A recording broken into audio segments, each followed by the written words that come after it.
పద్దెంది పడిమెట్ల పైకెక్కి గుడికేగు భక్తులకు ఎదురొచ్చే బంగారు స్వామి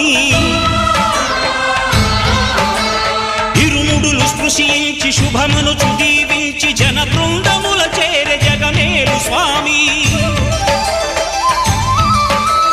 తన భక్తులొనరిల్చు తప్పులకు తడబడి ఒక పక్క ఒరిగెన ఓంకారమూర్తి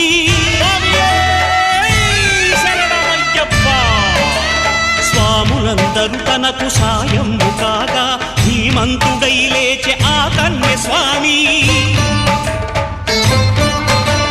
పట్టబంధము వీడి భక్తతతికై